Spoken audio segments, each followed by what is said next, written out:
but I'm sure you know that he's been featured in top media around the world, including the Dr. Oz Show and the New York Times and CNN.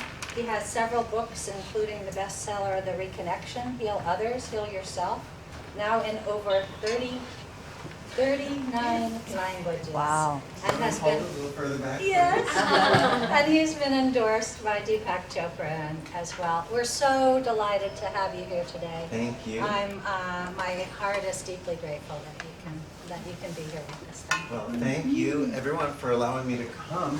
I apologize a little bit for the delay. We just had an unexpected room change. We had been already set up in there, as some of us already know. So,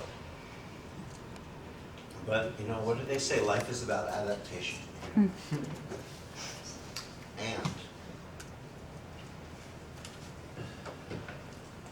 let me give you a short background of this work. No, actually, let me ask a question. I don't really know everyone who I'm speaking with. Would you mind terribly if I just said, can we just move around and just give me your name and something about your background so I know who you are a little bit? Okay. So I'm Isabel. Isabel? Isabel. Isabel. Isabel. So, Yeah. And your book just came in my hands by chance this last summer in France. So I read it, and when I was back here, I read it. okay. And what's your work? I have a psychologist background, but I can't work here because of the title and so and so. Okay. So just She is. I'm here. I am. You're here. Okay, you are. Good. Thank you. Hi, I'm Dominique. I'm a student here. Actually, I just defended my dissertation. Woo! I'm just going to close this a little bit for sound, and we'll see how the temperature stays. So yeah, I just defended my dissertation in the clinical psychology program here. Who attacked it? Everybody! Okay. And actually, I know Isabel, and we met by chance in the hallway, and she says, "Come in." Oh, So I might okay. have actually to go quite soon because I have an appointment with my chair, but I'm really interested in Well, hearing. welcome. I'm Nelia, and I'm actually a massage therapist. But after I received my Reconnective Healing, I changed my career as I was in finances, and I just quit my job, went to school, studied holistic therapy. And so I'm here because I'm passionate about this. Wonderful. Hi, my name is Minako, and I am a hospice nurse. And I read your book a couple of years ago, and then I was connected to this frequency, and then it really changed my life since then. So I really was happy to have this opportunity to meet you in person, and just feel that more closely and kind of refine this energy. Thank you. And now I just want to know in maybe a couple of sentences, how did it change your life? And immediately after that, it was almost like instant enlightenment. Everything was just beautiful. And my body changed how it felt. And it's hard to describe, It is. But, I felt that this incredible energy has been with me since then. And I can feel things more in an energetic way, instead of wondering and thinking what I should do. And I can kind of use this energy to scan the environment or things going on outside my life, in my life.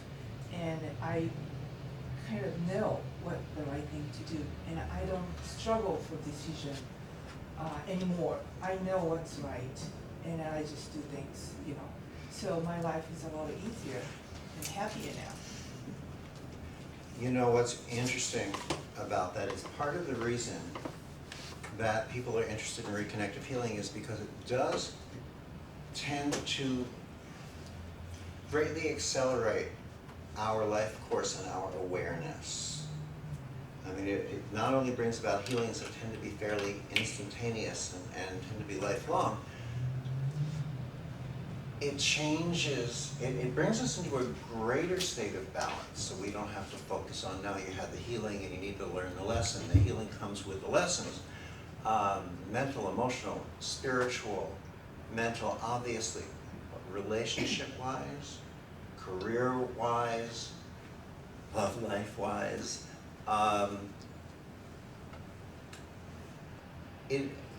Acceleration is a good word on that. And awareness, you tend to walk around more aware. You chose the word scan the situation, and a lot of people in the healing world would think of scanning meaning, yes, I'm going to come in now and look for the answer and feel it with my hands, but then you made it more clear by bringing it to a higher level. You don't have to do that. It's natural. You've scanned, you've assessed the situation without needing to do so consciously, because we come more into contact, into active interaction with the field. I'm going to jump back on that point later, but I thank you for bringing up this point. So you guys do use the word scan too? No, I don't use the word scanning, but I understood how, I don't use the word scanning because it's easily confused by people in healing and related worlds. Scanning would mean, let's say that each of these objects here represented different density, vibration. Scanning to them means they take their hand and they feel this here, they feel that there. I like the way you use the word scanning, because you brought it to a more evolved level where it's an automatic awareness or assessment without having to make it a conscious assessment, or without having to make it a project to find something, and more so without it becoming a performance. In the healing world, there's a lot of performance art.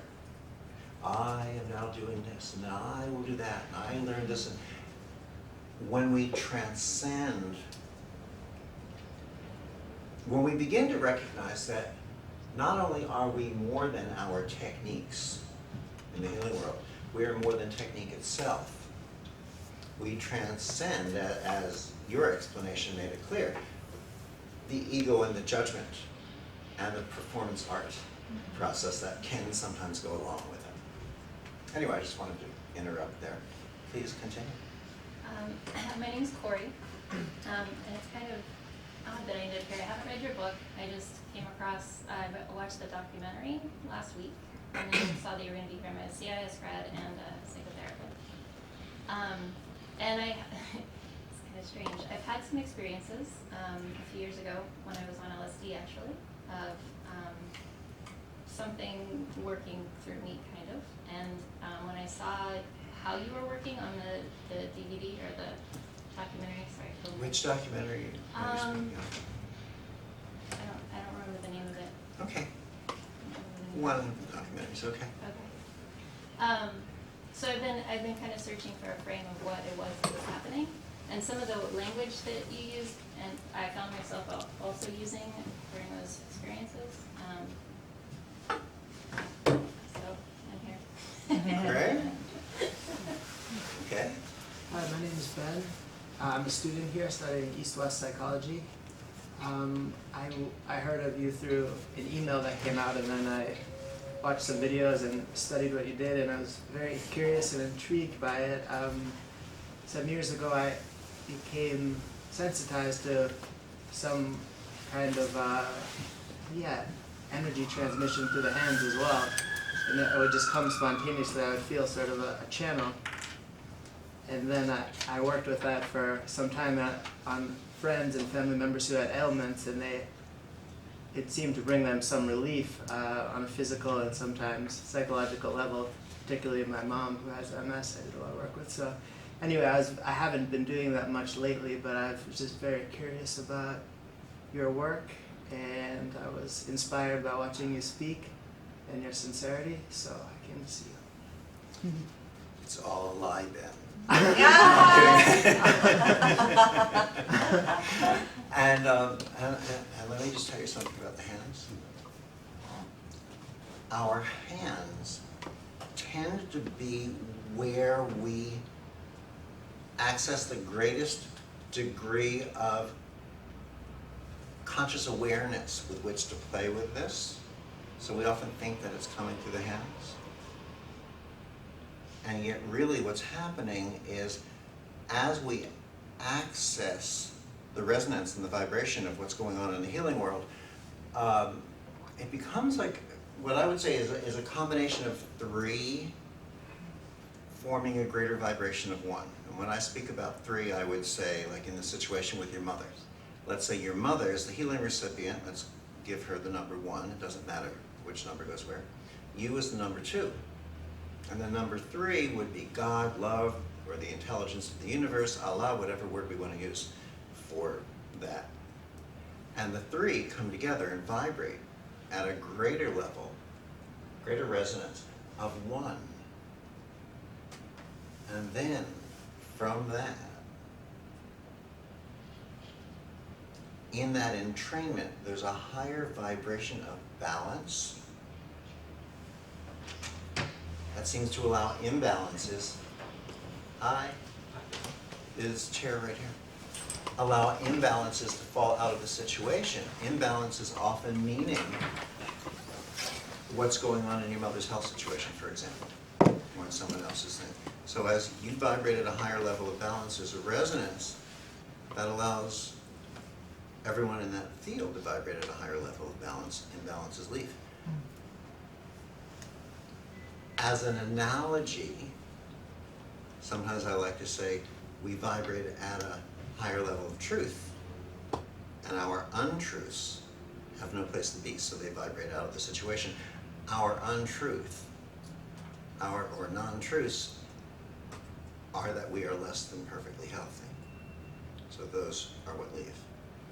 And or, what we'll talk about in a little bit, is that we're accessing more coherent levels of light.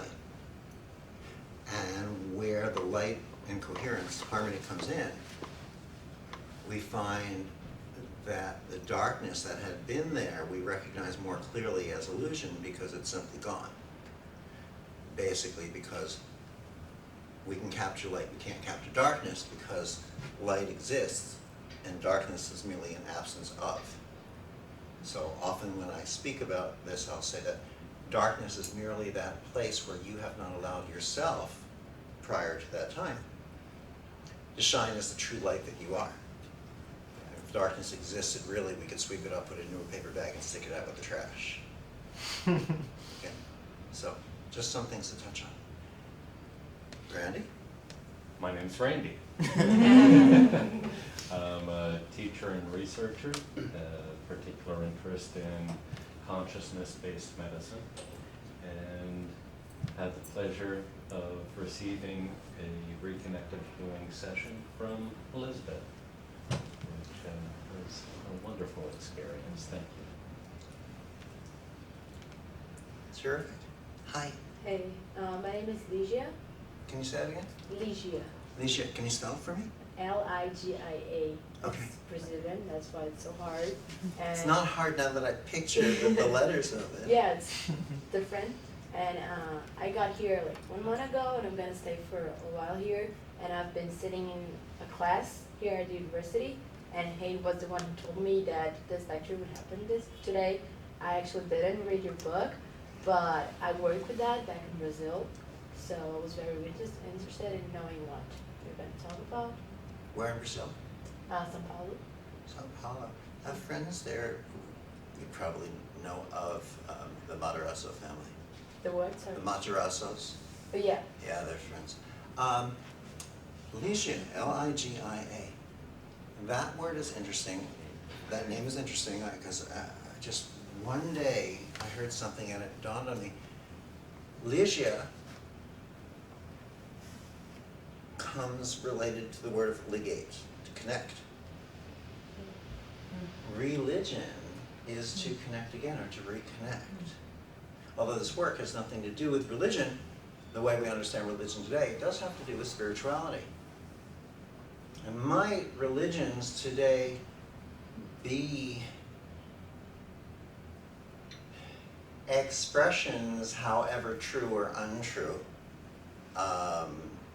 based on the original spirituality that inspired them in the first place?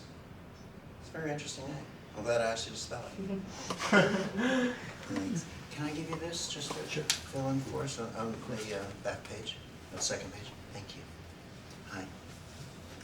I'm Marta. I'm a student at East-West Psychology program. Yeah. My interest here is to learn a little bit more about this method of reconnection. I just was interested in the word reconnecting with something. Yeah. That word often intrigued me too, because when this work first started, it had no name. And people would ask me the name of this work, and I would explain it has no name. And they would say, well, it has to have a name. I said, actually, no, it doesn't. Because when you give it a name, you place it in a box. You say, this is what it is, and everything else is what it is not. Hi. There's a chair right here. And there are two things I realized that I didn't know. A, I didn't know what it was, and B, I definitely didn't know what it wasn't, because it was continuing to expand. So I didn't want to give it a name, but people couldn't stand the fact that it didn't have a name. So people would call it Eric Pearl Healing, or Pearl High Frequency Healing, or everything had to have my name in it, and different groups started calling it different things. Finally, based on a story which is in the book, and we probably won't get into today, two phrases came up. We are here to tell you that what you are doing is reconnecting strings. We're here to tell you that what you're doing is reconnecting strands. Strands relating to DNA, strings relating to string theory. And I thought, temporarily, I can use the word reconnect until I come up with a better one. So please, thank you. Temporarily became the name. But you see what's interesting about reconnection is we can reconnect. I believe we're reconnecting with our original fullness of truth, the essence of who and what we are. What we experience, what many people report, now the work of Eben Alexander bringing back to light the work of Dr. Elizabeth Kubler-Ross and Raymond Moody, what people report with life after death experience is what they experience in the way of consciousness and an expanded essence of who they are in between lifetimes. We can reconnect with that, and as that is ever expanding, and we're reconnecting with our ever expanding selves outside of this four-dimensional existence of height, width, depth, and time. We're reconnecting with our timeless essence. So, and what we're doing is we're just our names and what brought us here. Oh, we're supposed to write that down? Oh, we're supposed to, oh. Yeah, you're sharing. My name is David Hingston. And what you do, I should say what your background is, or how you work. I'm a student at CIS in EWP. Which is? East-West Psychology. Okay. I've been a lot of different things. I have a checkered past. Don't we all? And what brought me here today? Well, I got an email from Heidi, and it sounded interesting. That works. Yep. That's sort of basically, and I didn't have a pressing engagement that prevented me from coming, so I said, Listen, I registered for chiropractic school. I got there my first day. It was a class of 83 people. I was sitting in the far back right. They started in the far left front. And everyone went up the row, down the row, up the row, down the row, up the row, down the row, explaining why they were there. This healing story, that healing story, who was able to swim again and walk again and see again and hear again, all these experiences from chiropractic. I had never been to a chiropractor. So when they got to me, I said the same thing you said. I said, it sounded good. And there it was. Okay. I'm Katia Laszlo. Say? Katia. Katia. Okay. I'm a faculty member at Seabrook University, which is a similar school to CIS. I read your book, and I wanted to meet you. I got an email, so I thought I'll come. Thank you. And what field? I'm in organizational systems and leadership development. Terrific. So, we have a flavor to the group and some diversity with it, as always, which is good. How did this work start? I really had no idea where I wanted to go in my life or what I wanted to do. I was not a student.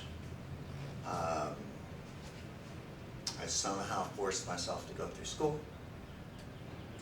I was introduced to a chiropractor when it came time to go to graduate school, because I knew, well, I went to undergraduate school because I knew if I had taken a year off, I loved school so much I would never have gone back. And somewhere during that time I was introduced to a chiropractor who introduced a really basic concept. He said, where's your brain?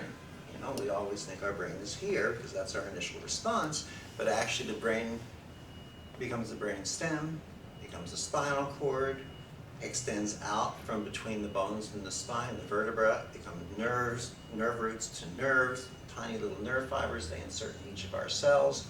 Our different cells have different lifespans. The liver cell might last for 6 weeks, and other organs, their cells will last for different lengths of time. When the old cells live their lifespan and die, they're replaced by new healthy cells, and a lot of this is mediated through the brain-body communication. Hello, we can open up a couple more chairs. Just gonna give me some chairs. And so, what tends to happen in the chiropractic perspective is that the vertebra can often twist or turn out of position or out of shape a little bit, out of position I should say. And they used to think that that would pinch a nerve and interfere with the brain-body communication. Now, I believe the understanding is that it changes the positive negative charges of how the nerve impulses are conveyed, and that interferes with full brain-body communication.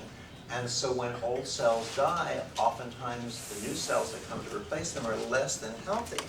According to a Dr. Su, S.U., whose research is fairly well known, the cells that come to replace the healthy cells when there's an interference function at about 40%.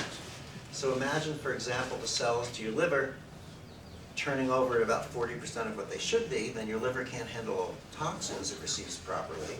So it sends half-baked toxins down to the kidneys. The kidneys don't know what to do with all those toxins, so they excrete them into the blood. The blood doesn't know what to do, so it comes out through the skin in the form of cystic oil-like acne. And we go to dermatologists who give us antibiotics that further stress the liver, and we continue the cycle. In chiropractic, they remove the interference in the spine. The brain-body communication opens up. The old unhealthy cells start being replaced by healthy cells. You get a functioning liver again. And I said, what you said, that sounds good, I think I'll do that. And I did, and I practiced for 12 years as a chiropractor. Until one strange night, a few odd things took place, and all I know is that on that Monday morning when I went into my office, my patients started telling me that they were feeling the sensation of my hands in multiple locations simultaneously in their bodies. As I held my hands near them, their bodies, fingers, arms, legs, eyes would go into involuntary movements.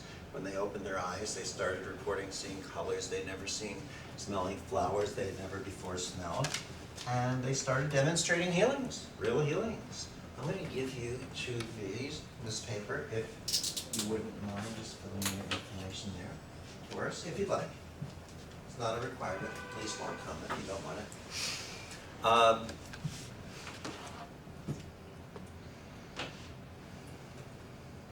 Patients started calling, their doctors started calling, saying that in many situations laboratories started showing that cancer tumors had disappeared. Children with cerebral palsy or epilepsy were suddenly walking and running and playing and not having seizures, not needing their medications. All sorts of healings were taking place. What did I do became the big question, and my answer was I didn't do anything and don't tell anybody. Well, of course, the more I said that, the more everyone started coming in and, saying, I'll have what she had. And the next thing you know, people are asking me to teach this. And I said, I don't know how to teach this. I'm waving my hands in the air looking like an idiot. You go outside, wave your hands in the air. Let me know what your neighbors say about you. But my patients would report that they drove home from my office, their automatic garage doors started to open by themselves, their lamps and TVs turned on, they felt sensations in their hands. As I started to show them how to play with these sensations, they would go home and work on family members who started having healings. And really, as we started to watch what happened, the purity of the principle of chiropractic became manifest on a non-physical, more universal plane, I guess you could say. Demonstrating the understanding that the body doesn't really need anything added to it. It's designed perfectly. It's just that the body doesn't need any interference. The chiropractic adjustment removed the brain-body interference of, through the nervous system.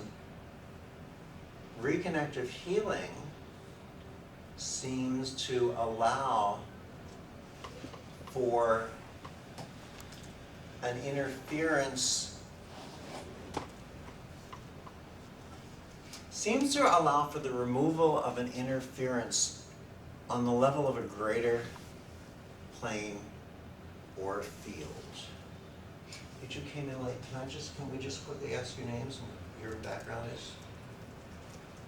I'm Grace Hernandez, and I'm a graduate here in Master's in Counseling and Psychology. Okay, thank you. I'm Jinx, I'm Master's in Library Science. Thank you. So, I'm going to move past a little of this. Oh, it's on my screen. I'm looking at the screen, I'm moving through it, and I'm adoring some of it. Anyway, researchers started contacting me and said they wanted to study this. Now this was very funny because, as you are probably well aware, researchers come in many flavors, just like everyone else, and from many different approaches. The first research model that was going to be set up to study reconnective healing was being orchestrated by the head of the department of either psychiatry or psychology, I forget, at Jackson Memorial Hospital, University of Miami. The person who ran the department was very big in research, and he, at least there at the university, and he would bring in other key researchers that would all work under him. He would do the orchestration of it. So they arranged a meeting, and I remember we're sitting in the room, and there is one researcher who just really doesn't want to be there, does not want to be there. And you could tell, I mean, the energy around this person was pretty intense. What happened at a certain point was he stood up so angry that he had to do it because of the superior who was running the situation, and he looked at me.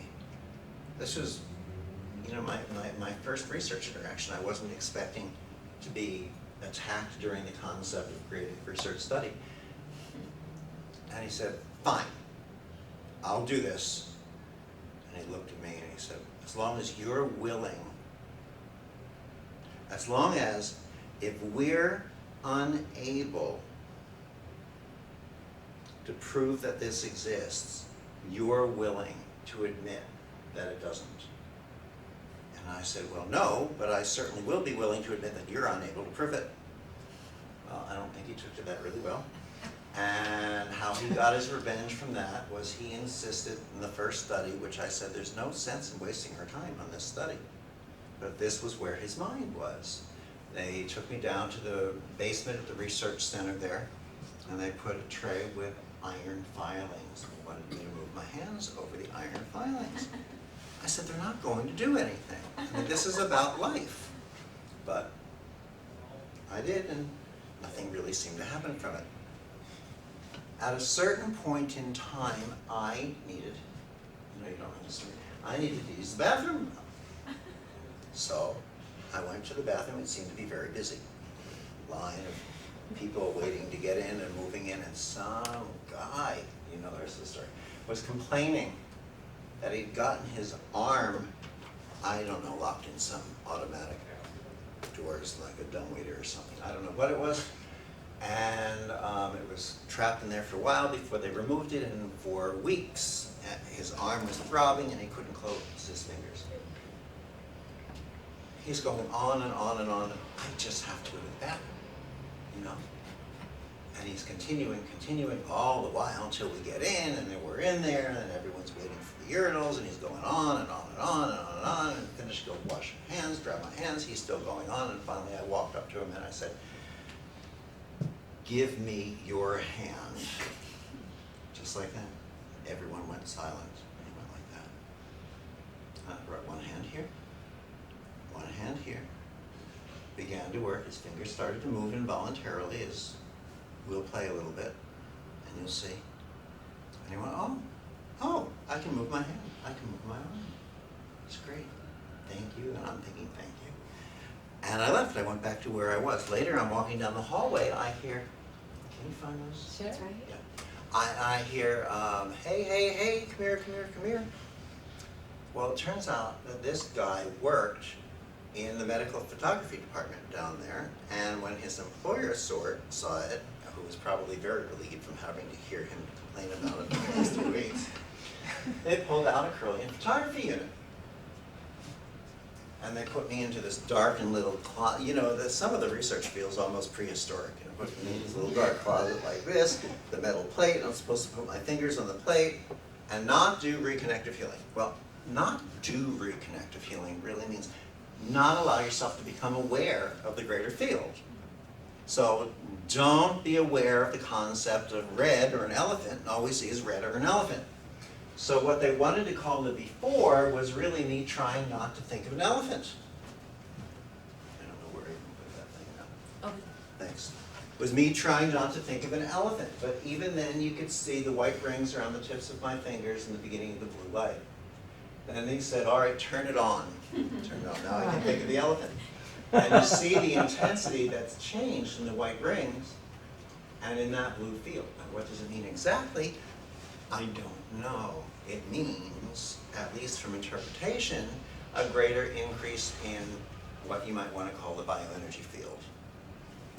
I think our words are a little mechanical for something that really is life force, but there's a change. Now, interestingly enough, later on, and I'm jumping things here, we took people who had just attended our seminars and did a similar study with them, but instead of Curlian photography, we used blood perfusion. So this was the don't think about the red elephant picture, and you see the change, you see the blood perfusion in their fingers, and this was when they tried to turn it on, and this was just one of the attendees. It's a large study with it, but there is a change as we allow ourselves to become aware of this. There's a change of something that takes place. Somehow our tissue seems to adapt and adjust to something it hasn't interacted with before. Now, why do I say that? Because when the scientists and the researchers came out and wanted to study this, they said to me, we think you're accessing something that we haven't seen before in the field of energy. It may not have been here. And I'm saying, well, how can you say something like that? And they said, well, it really makes sense if we understand two basic premises. Concept A is that we're four-dimensional. Now, at that time when this began in '93, you know, I believed, as most people, you know, I was aware we were three-dimensional, height, width, and depth. Einstein, of course, has been telling us since the 1950s what science formally accepted in the year 2000 is that we are four-dimensional. We're height, width, depth, and time. So they said, imagine or visualize this huge, vast, endless, multi-dimensional field of existence, and then within it is this giant bubble or a balloon. The wall, the cell of the balloon is height, width, depth, and time. And everything inside of the balloon is energy, as we all know. Everything's energy, everyone's energy, it's variations of the energy. differentiate your liver from your heart, from your kidneys, from your spleen, from the table, from the floor. Everything here is in energy.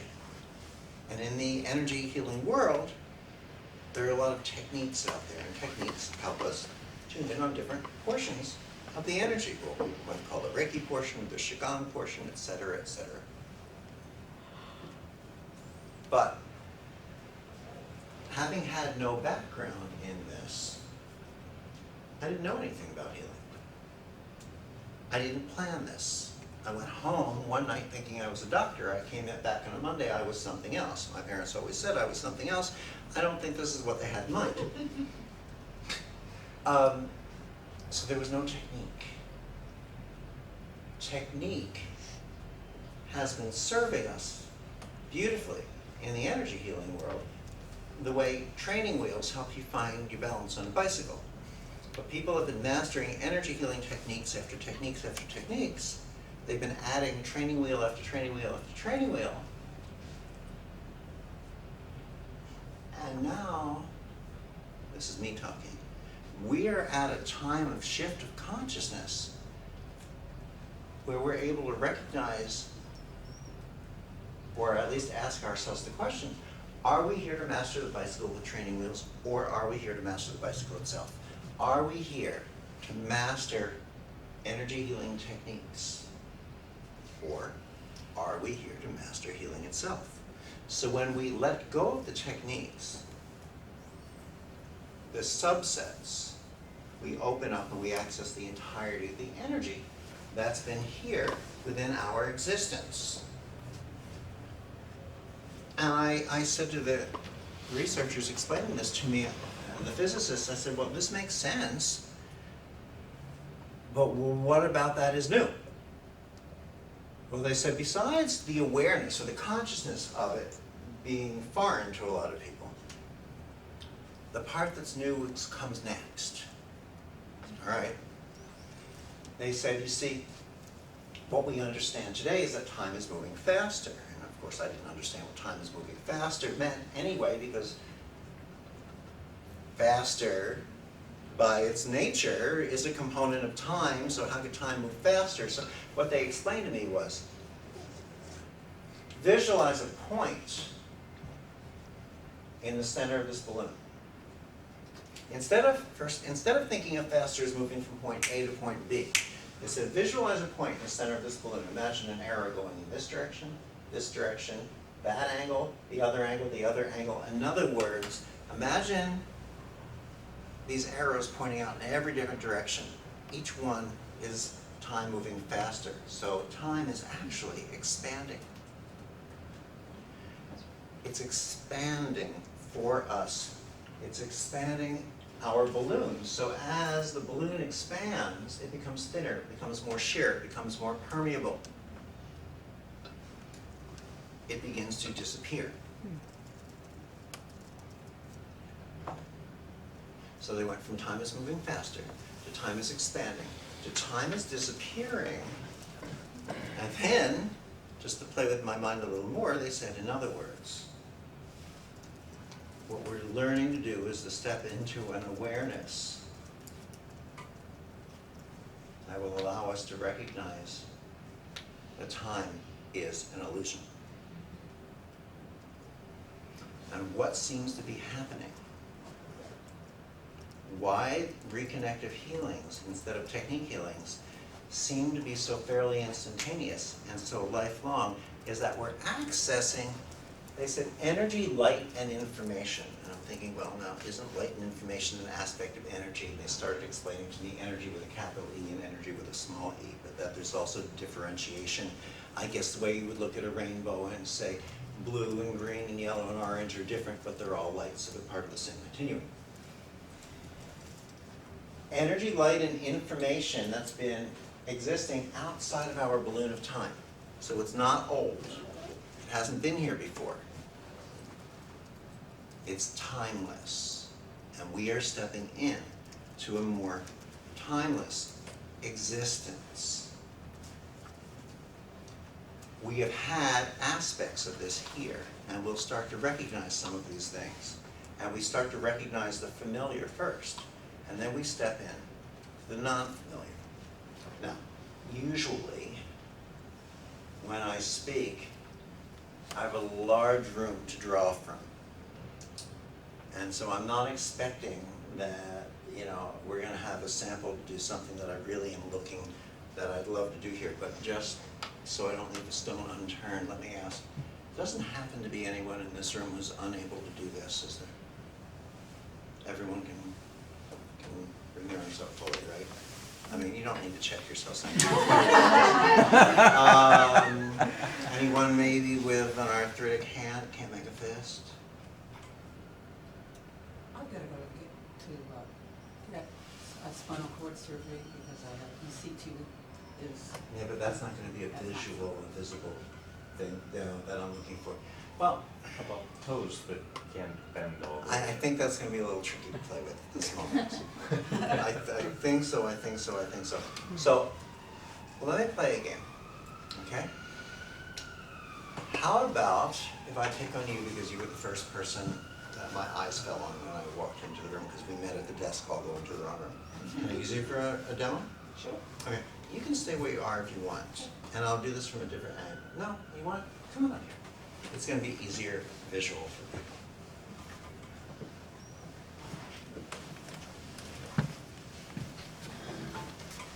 Just have a seat here for a second. And take one hand, let's take this one. Open your fingers, okay? Perfect. No, just where I place them. No, right where I place it. I stop there, you stay there.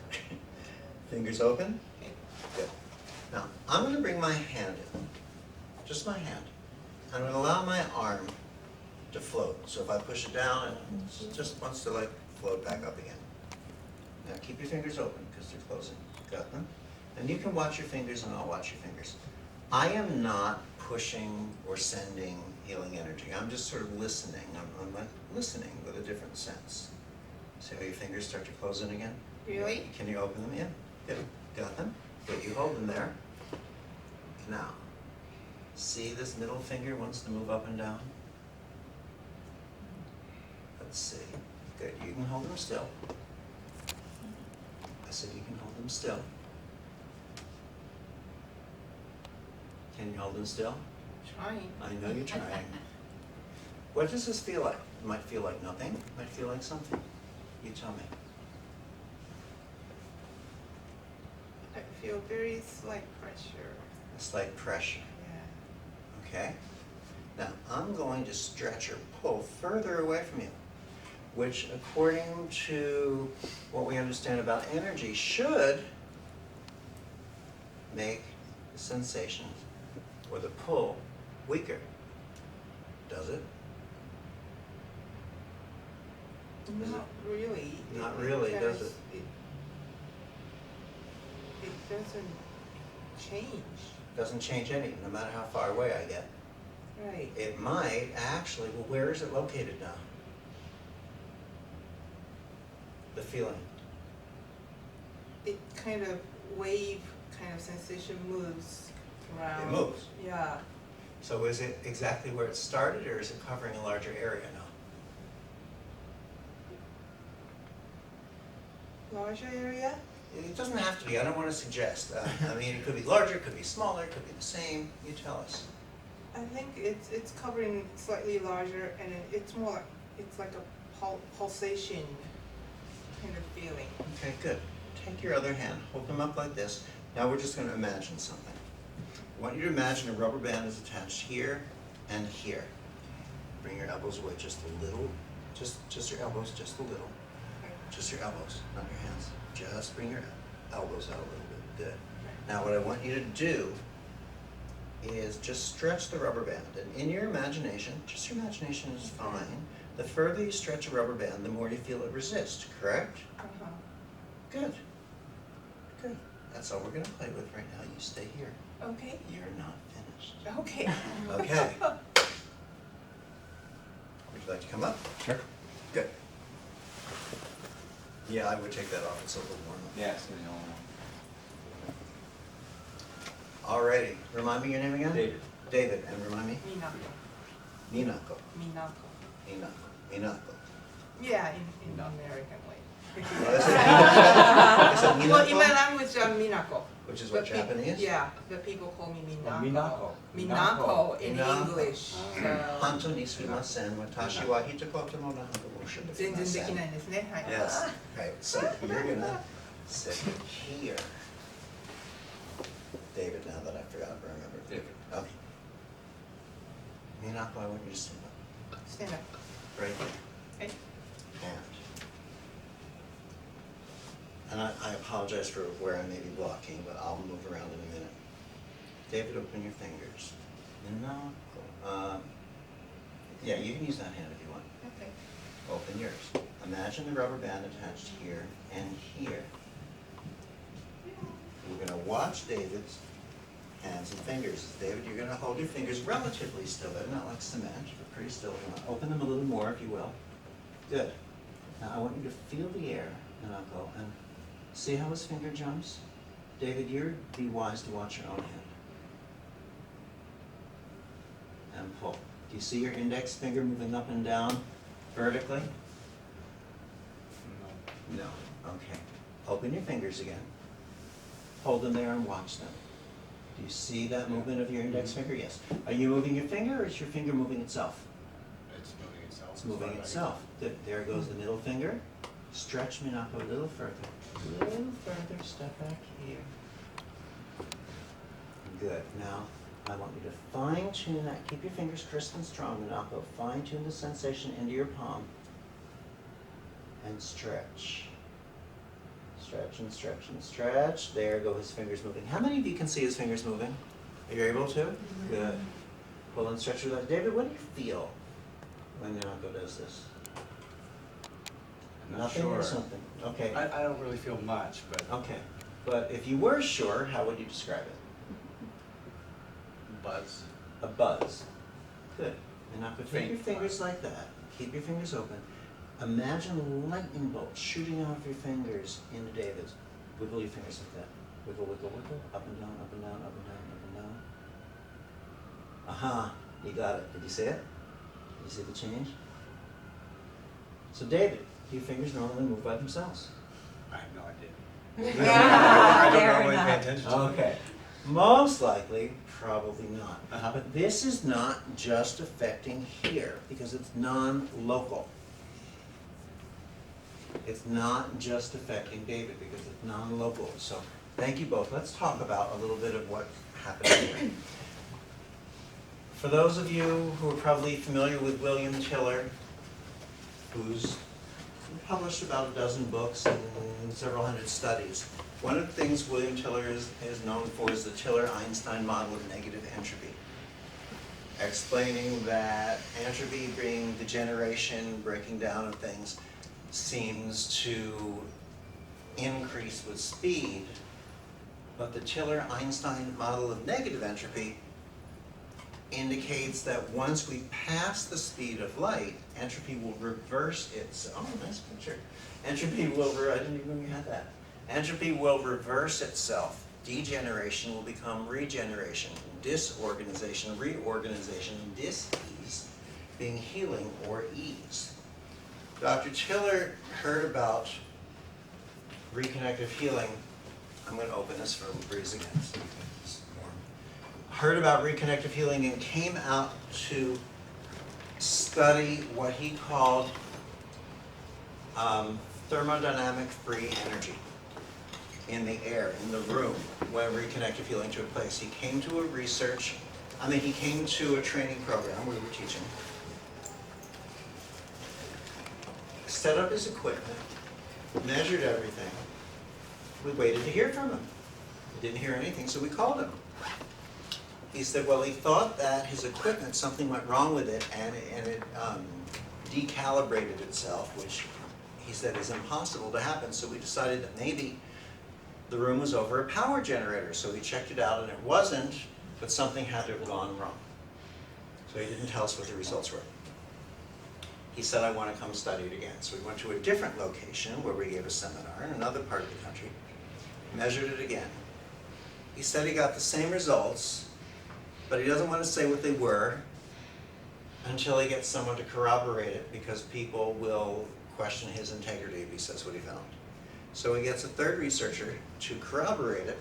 Later on, he's actually done this study a total of 6 times with different researchers, confirming that what they call excess-free thermodynamic energy, which sounds complicated. Excess means more than normal. Free means floating around freely. Thermodynamic means temperature-related, and energy means energy. So the amount of freely floating around temperature-related energy in the room seems to consistently rise to a level that could only be attempted to be reproduced, or the equivalent of if the room temperature raised to 300 degrees centigrade or 572 degrees Fahrenheit. So there seems to be an effect as this moves through the room that affects everyone on one level or another in this room. You see, what's happening is we exist inside our bubble or balloon of height, width, depth, and time. Our awareness is what today is termed passive. A passive listening, a passive awareness of what goes on here. But what we're here to step into and to recognize is what's termed an active listening or an awareness, which is outside of the 4 dimensions. Now, how does this exist? Well, some of the insights into this comes from understanding 2 things. The body does not heal the way we were taught, and our brains do not function the way we were taught.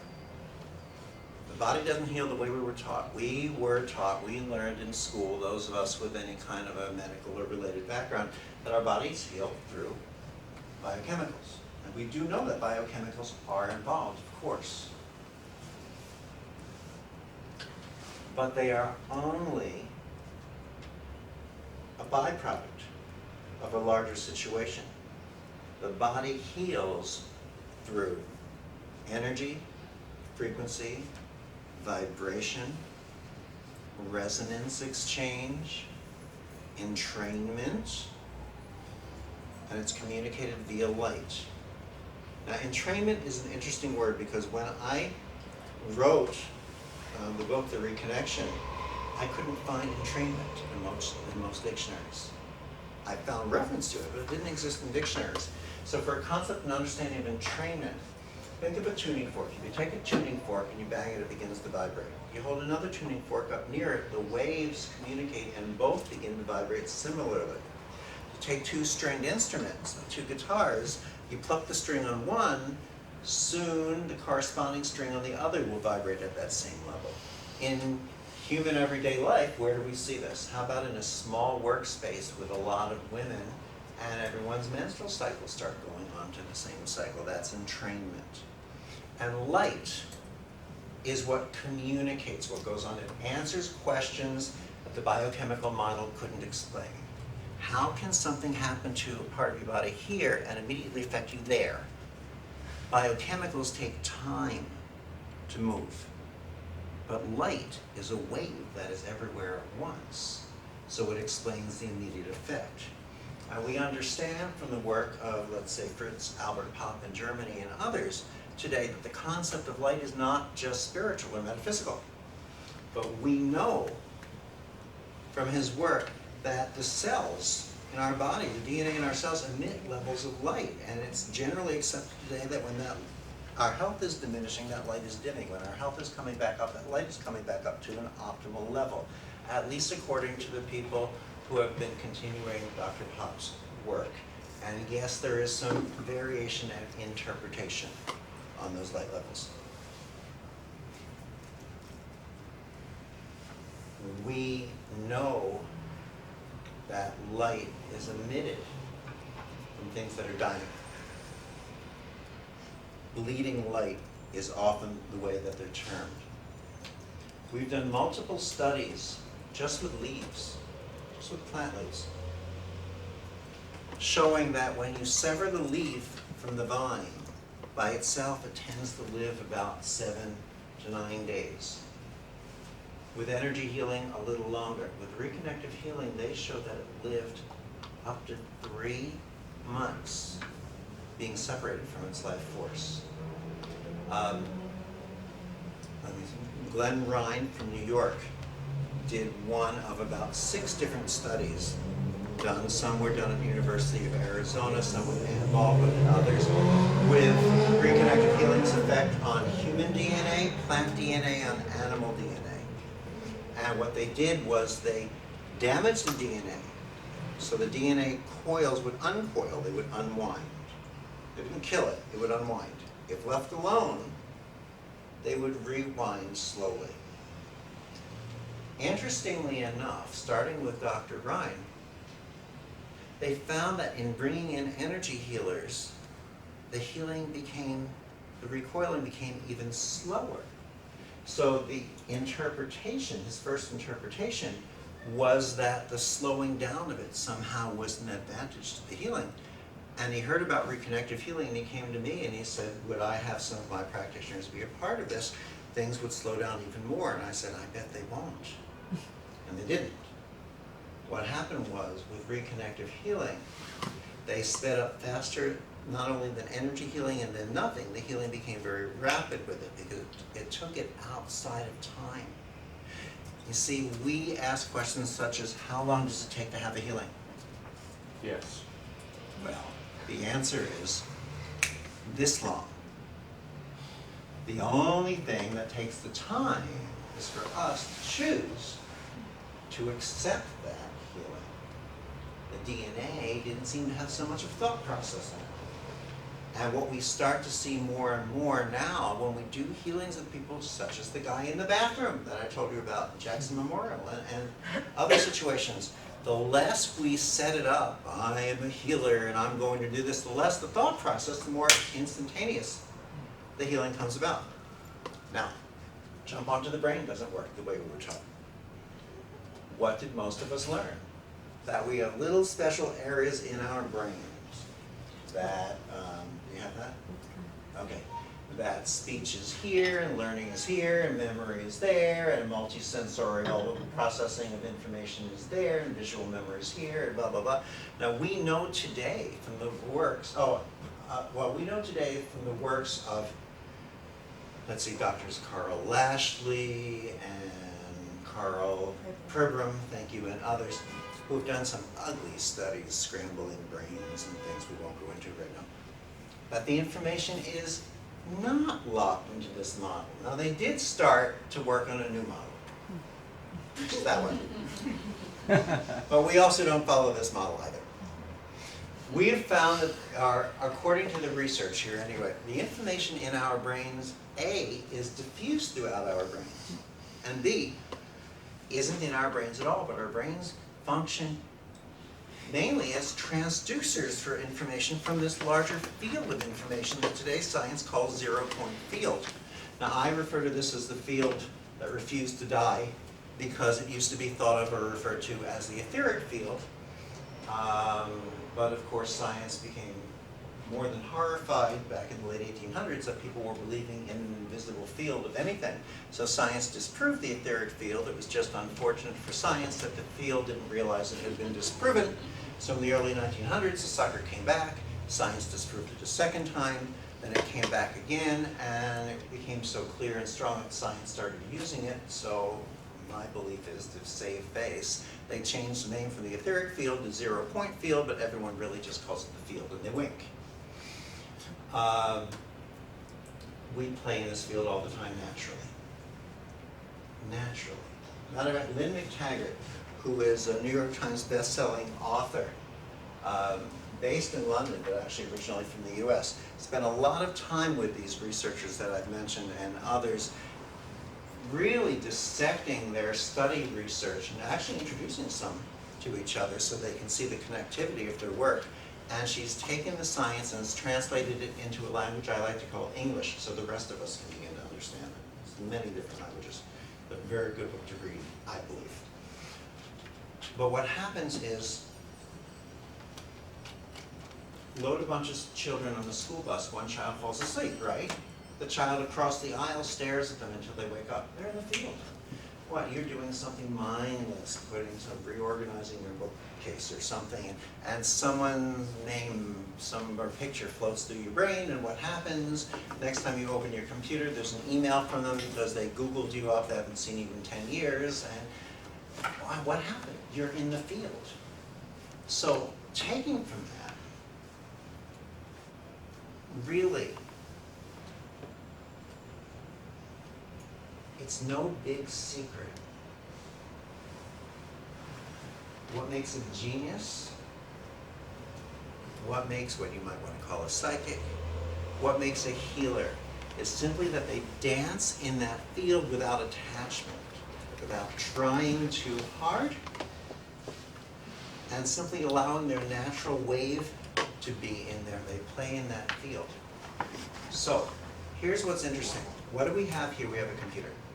This computer is nothing much but a metal box. By itself, it does nothing.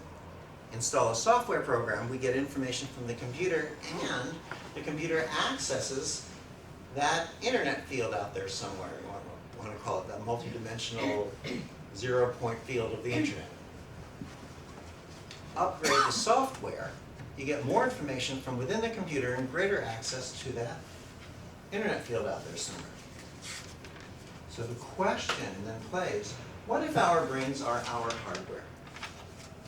What if our DNA is our software? And what if those 6 studies showing that reconnective healing restructures, or as I like to say, reconnects our DNA to emit higher, more coherent levels of light, if they're accurate, then what happens in that little interchange that we just demonstrated, for instance, with the knock on David, is that there is the facilitation of what becomes the equivalent of a human software upgrade, which allows us to become more aware of what's within the brain, the transducer, more aware of what's outside in that field of the multidimensional universe, and since we go where our attention goes, then we're not aware of something else, we become that something. So in essence, the question to look into is, are these healings through reconnective healing that are so spectacular and watched so carefully by researchers around the world merely just an indicator that humanity is standing on the precipice of the next level of our evolution? So that's my question. Do you have any? Go ahead. If it's beyond technique, Yes. that means that it's accessible to anyone? It's beyond technique. It is learnable by anyone. Now, why do I use that word learnable? Because when we say, oh yes, we all can access this, then we think that we can just sit in a corner and ohm it in. That would be like sitting in a corner and ohming in the ocean. A, the ocean isn't coming, and B, if it does, you had better run. It's a tsunami. Okay? The only way we're going to access the ocean is if we put on our bathing suit, walk across the beach, and get there. It's the same with this. Metaphysical, spiritual self-entitlement runs very high. And it's the very sense of self-entitlement that says, oh, we can all have this, that becomes the block, the limitation. It seems as if the universe has set up something that says, when you and I share a space and recognize that we each have something to learn from one another, then we are reconnecting with ourselves, and we can learn to access something more. Today we're here to learn, I believe, compassion, to stop looking around what makes each of us separate and unique, as we've been doing throughout the ages, and to start having the bravery, I'll use that word, to ask what makes you and I the same. Why is that bravery? Because we fear being the same as everyone else, that we'll lose our individuation, which ultimately translates subconsciously into we will cease to exist. in reality, if you look at the sun, the rays of the sun, each of the rays of the sun contains an infinite number of holograms of the sun. So each ray of the sun is a comprehensive representation of the sun on Earth. If we take that consciousness and start to recognize that you and you and you and you and you and I all, I believe, contain the hologram of the essence of the intelligence of the universe, call it God, call it love, call it what you will, then we start to recognize that we are all one and the same. We're part of a bigger picture, which makes it even more important to recognize that we are one. So jokingly, I say it's time to throw out the t-shirts that say, kiss me, I'm Jewish, and kiss me, I'm Italian, and kiss me, I'm Catholic, and I'm Irish, and this and that, and get new t-shirts that say, kiss me, I'm you. But this is the time to see that we are part of a greater picture. And as we learn, and I'm saying learn, because we understand this outside of height, width, depth, and time. But we come here with the illusion of separation, because stepping over that illusion is like the pole vaulter going over the barrier. The reward comes in getting past the illusion. And I believe that's part of what we're here to do. We're not here so much to have the answers to the questions as we are to grow from the seeking of the answers. This is part of what makes research so fascinating. And interestingly enough, watching the way that the public reverses reality and then saying, you know, well, it can't be true because science hasn't proven it.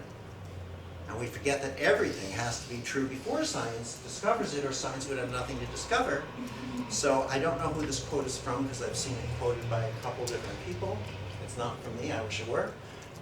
But what happens is that we tend to confuse absence of proof with proof of absence.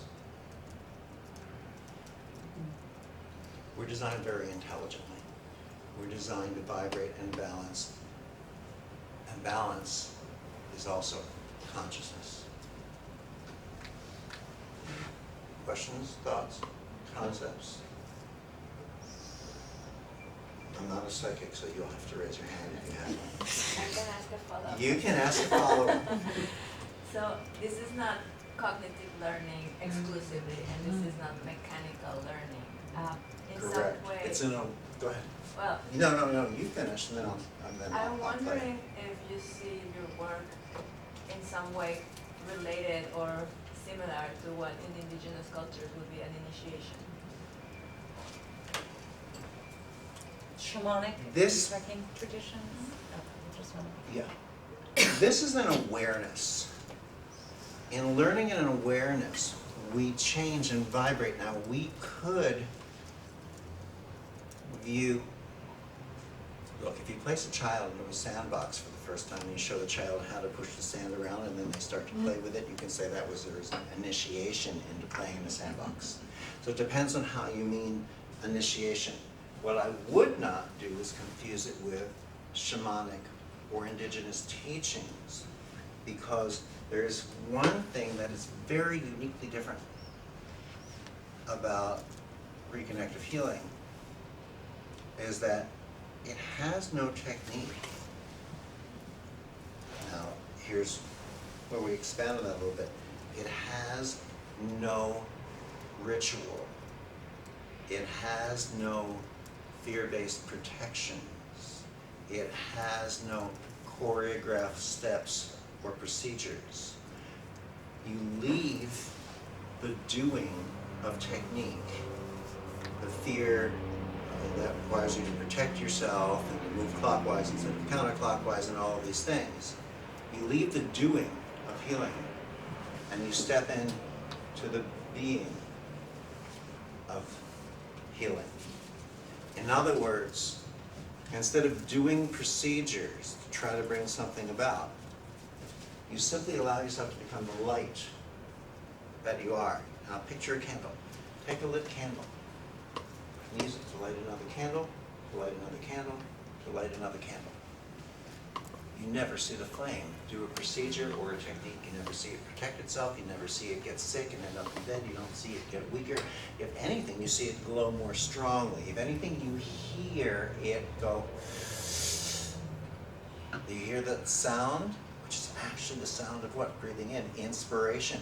It simply inspires the next flame to ignite, and the next, and the next. When we leave technique behind the doing, we become the healing, we become more the truth of who we are, which really is light. Then our very presence inspires the healings within everyone with whom we interact by our willingness to be the witness and the witness, the seer and the seen, the observer and the observed, by being just the light of who we are, which means we let go of the superstitions which tend to fall over there into the darkness. So there is a distinction. Yes? Let's see, I don't know if I have a question. Okay, And, maybe you have a statement. What I'm hearing is that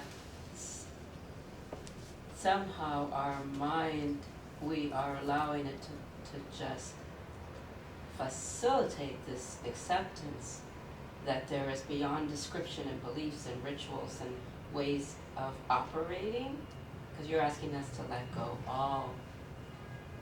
It's a non-diagnostic approach. We don't look for the problem because we are no longer living in that ego mindset that we know how to fix a problem. No longer are we trying to take credit for fixing a problem, or are we desiring to live in that limited concept.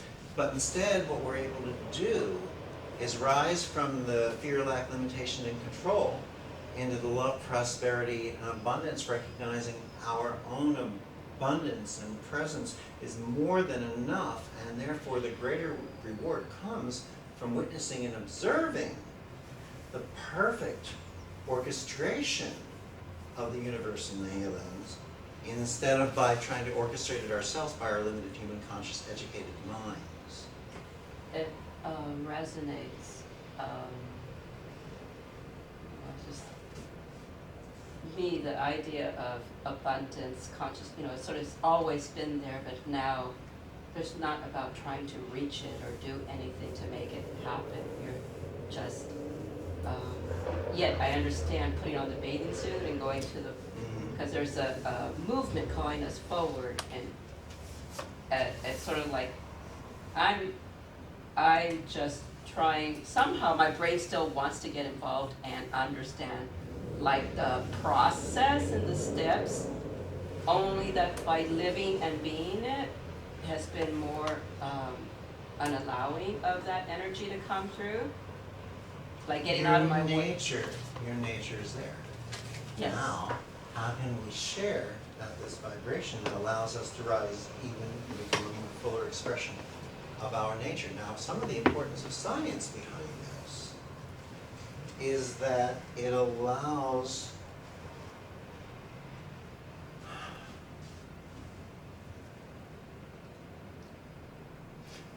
there's important discoveries, and there's the importance of the research in spite of the discovery. Not in spite of, but let's say by itself, regardless of the discovery. The discoveries are what allow us to understand on a certain level left brain.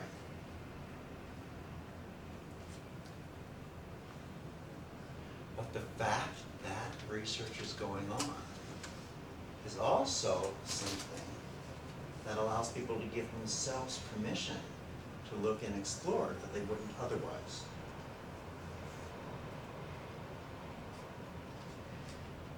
Energy healthcare today is a key expanding field. Within energy healthcare, Reconnective Healing is the acknowledged leader of what's going on. The most well-known forms of what's been thought of as energy healing from the old come from, basically Reiki, Qigong, and offshoots. And of the new, more expanded field of it, is Reconnective Healing. You know, we teach training programs around the world. I've trained close to about 100,000 people so far. We speak at hospitals, universities, United Nations.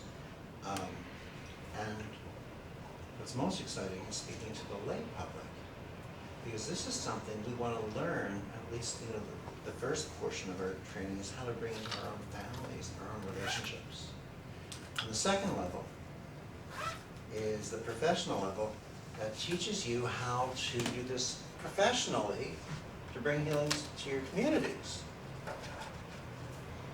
And I'll tell you something. Two things. By the end of the full training program, I can pretty much promise you two things, which are A, you will be able to do anything and everything in the way of healing that I can do. Period. To the degree that we're willing to let go of some of the, you know, the processes, the superstitions, the concept that we rely on externally based things such as healing toys and objects. And B, you will be able to do anything and everything that any person in the energy healthcare field of what I'll call energy-like information, because it's beyond just energy healing, is able to do no matter how many techniques they've mastered. You'll be able to do anything and everything to the degree we proportionately let go of fear-like communication concepts. Anyway, I want to thank you very, very, very much for allowing me to come. I thank you for the invitation. I thank you for attending. If you'd like to learn more about it, obviously our website is thereconnection.com. We've got seminars this year in the United States. Some of them are about 4 weeks a year, but there are 4, I believe, in the US. There's one in Kripalu, May 1st through 5th. There's one in Sacramento, June 26th through 30th. One in Philadelphia, July 24th through 28th. And Los Angeles, of all weekends, 9/11. Okay, and that's on your cords. Is there anything else I need to touch on? No, I mean, if anybody wants to feel this in their hands and play with the frequencies a little bit, Diane, and, lovely Diana Elizabeth and is here. Elizabeth, Are yeah, here, if you can wanna let you just feel this in your it. hands if you want to play with it. I feel it in my hands just sitting here. Yes, you do. And I think it's important, you know, Eric touched quite a bit on some of the science that speaks to what happens in a room. You're steeping in these frequencies. And, you know, this is a very educated group of people. I would say 25% of the attendees at our training programs come from mainstream medical backgrounds. And some of them come from very high up healer-based practices.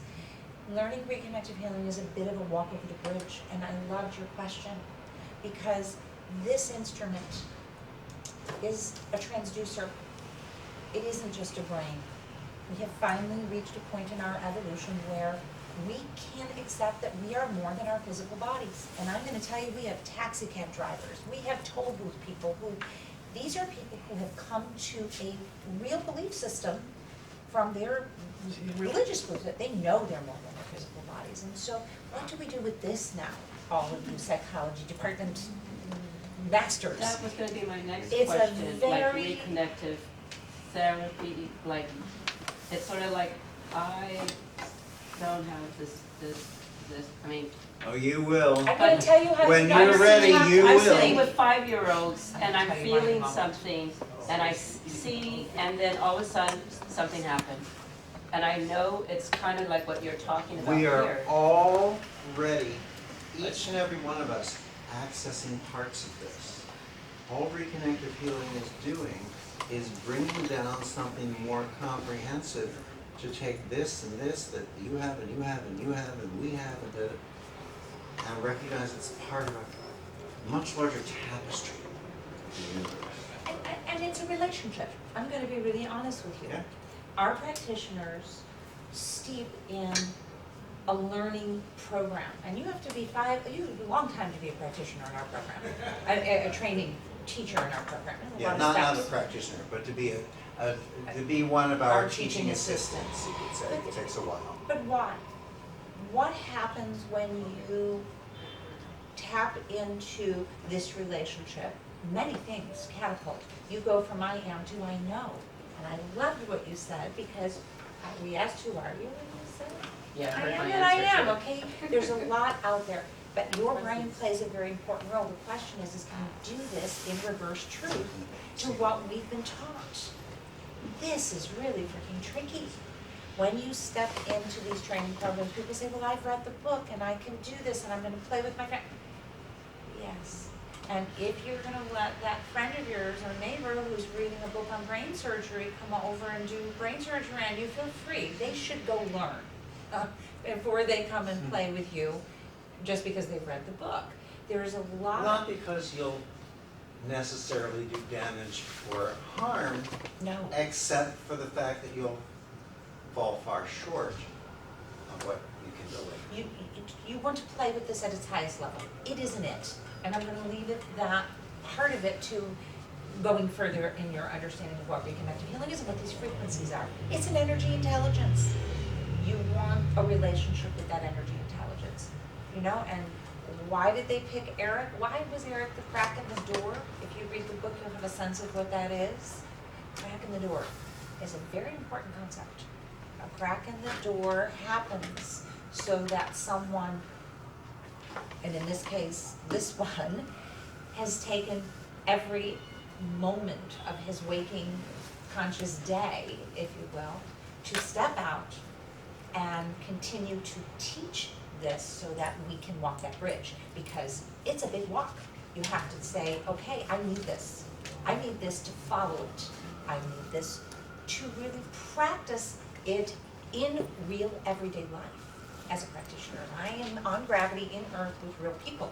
And then you've got to talk about this with someone who is going to want to go to a belief system, is going to want, so there's a lot of education. And that's what we do at the practitioner level, and that's what we take you through in the training programs. But for this moment, yes, you're steeping in these frequencies. And please, if you haven't felt them, they're tangible. We don't want you to imagine them. There's no need. Nobody has their eyes closed in our training programs. Let me tell you, this work is practiced. Eyes open, hands up the body. So there's an important component in that even as a first step. We are not geared for that. We want to meditate on a treetop by ourselves with our eyes closed in order to actively listen. Actively listening is right here in this room. So, come play. Come play. You're on the, your question is the best question. I'm a spiritual practitioner in Yes. the essence of all. I came here because I missed you over at the expo. But I'm also, like all the psychology stuff and all that, I was meant to learn it for a reason. But the integration of it all, and it's happening on its own because I've said yes. So it's just kind of like interesting to find words for understanding the third space, whatever they're calling it. It's just beautiful to beautiful to have your calling. That's a big calling. Thank you. Yeah. Thank you, and by the way, you have a beautiful smile. You really do, you really do. Thanks. Sure. Okay, so if anyone wants to feel it in their hands, Diana or Elizabeth will let you do that, and then we're gonna get ready to move. We have to. We have a meeting now. Is it Yeah. faculty? Upstairs. Oh, upstairs. On the fourth floor. I've met you before, haven't I? Wait. I don't know. Oh, you go to a job then?